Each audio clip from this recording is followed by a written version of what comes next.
علی حەمەساڵح ئەندامی پەرلەمانی کوردستان دەدرێتە دادگا. دادوەرێک لە هەرێمەوە خۆی بۆ پۆستی سەرۆک کۆمار کاندید دەکات.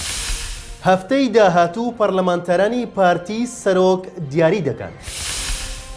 سڵاوتان نەبێت لە شارپرێسەوە هەواڵی ڕۆژتان پێشکەشەکەم.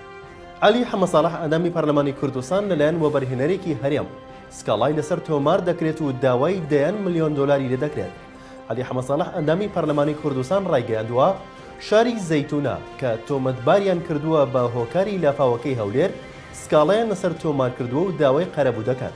وتیشی لە سکاڵەکەدا داوای $37 ملیۆن کە دەکاتە $3700 دەفتەر دەکەن. ئەمە لە کاتێکدا لە کاتی لافاوەکەی هەولێر علی حەمەساڵح ئەندامی پەرلەمانی کوردستان چەند جارێک ڕایگەیاندبوو هۆکاری سەرەکی دروستبوونی لافاوەکەی هەولێر بەهۆی ئەوەوە بووە وەبەرهێنەری پرۆژەی شاری زەیتونە ڕێڕەوی ئاوەڕۆکەی گۆڕیوە. مەسعود بارزانی سەرۆکی پارتی دیموکراتی کوردستان لە پەیامێکی بەپەلەدا ڕایگەیاند تەنها لێدوانی وتەبێژی فەرمی پارتی تعبیر لە سیاسەت و هەڵوێستی فەرمی پارتی دەکات. دەژڵێت بەگشت لە یەک ڕادەگەێنین کە هەر جۆرە لێدوان و بۆچوونێکی لابەلاو لەژێر هەر ناونیشانێک بێت پەیوەندی بە سیاسەتی پارتیەوە نییە و وەک ڕای فەرمی پارتی هەژمار ناکرێت.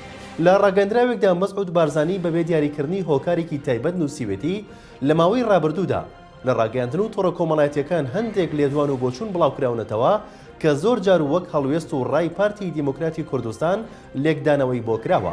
دەژڵێت لێرەدا بەگشت لە یەک ڕادەگەێنین کە هەر جۆرە لێدوان و بۆچوونێکی لابەلاو لەژێر هەر ناونیشانێک بێت پەیوەندی بە سیاسەتی پارتیەوە نییە و با وەک ڕای فەرمی پارتی دیموکراتی کوردستان هەژمار نەکرێت. ڕاگەندراوەکەی بارزانی وا خوێندنەوەی بۆ دەکرێت کە ئەمە وەڵامی بەرپرسانی باڵای حیزبەکەیەتی چونکە دوێنێ ژمارەیەک لە بەرپرسانی باڵای پارتی دیموکراتی کوردستان ڕایان گەیاندەبوو پارتی هیچ کاندیدێکی بۆ پۆستی سەرۆک کۆماری عێراق نابێت. هاوسەرۆکی یەکێتی نیشتیمانی کوردستان جارێکی تر سەردانی بەغدای کردەوە و ئامانج لە سەردانەکەی گفتوگۆکردنە سەبارەت بە پێکێنانی حکوومەتی داهاتووی عێراق و کاندیدی یەکێتی بۆ پۆستی سەرۆک کۆمار. باپەی زانیاریەکانی شارپرێز ئەمڕۆ باڤڵ تاڵەبانی هاوسەرۆکی یەکێتی نیشتیمانی کوردستان بە سەرۆکایەتی شاندێک گەیشتە بەغدا و ئامانج لە سەردانەکەشی گفتوگۆیە لەسەر پێکێنانی حکوومەتی داهاتووی عێراق و پشکی لایەنەکان لە حکوومەتی داهاتوو هەروەها ناساندنی کاندیدی یەکێتی بەلایەنەکان بۆ سەرۆکایەتی کۆماری عێراق کە دکتۆر بەرهەم ئەحمەد ساڵحە.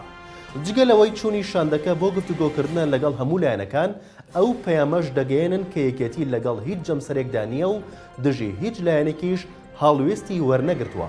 ئەمە لە کاتێکدا ئێوارەی ڕۆژی دەی 2022 لە دەباشان مەکتەبی سیاسی یەکێتی نیشتیمانی کوردستان بە سەرۆکایەتی باڤڵ تاڵەبانی کۆبووە. لە کۆبوونەوەکەدا بە کۆی دەنگ بڕیاردراوە دکتۆر بەرهەم ساڵح تاکە کاندیدی یەکێتی بێت بۆ پۆستی سەرۆک کۆماری عێراق.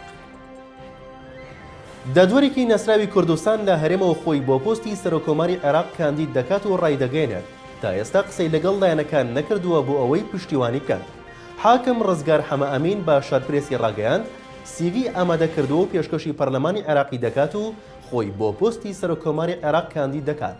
لە وەڵامی ئەو پرسیارەی کە کام لایەنان بە تایبەت دوو لایەنە سەرەکیەکە پشتیوانی دەکەن حاکم ڕزگار دەڵێت تا ئێستا قسەم لەگەڵ کەسیان نەکردووە و ناشزانم ئایا پشتگیریم دەکەن یان نا.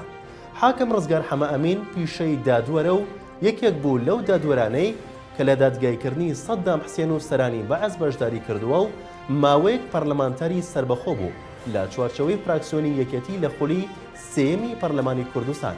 دواتر لە کاتی خۆپیشاندانەکانی حەڤەی شوبات دەستی لە کار کێشایەوە و دوای ماوەیەکیش لە ئەندامبوونی لە ئەنجومەنی دادوەری بە هەمان شێوە دەستی لە کار کێشایەوە. پەرلەمانتارێکی پارتی لە پەرلەمانی عێراق ڕایدەگەێنێت هەر چاوێکمان دەکەین بە دەچاو و ڕێگە نادەین هیچ بەسەرماندا تێپەڕێت. ئاشکراشی دەکات هەفتەی داهاتوو سەرۆک و وتەبێژی فراکسیۆنی پارتی لە بەغدا دیاری دەکەن.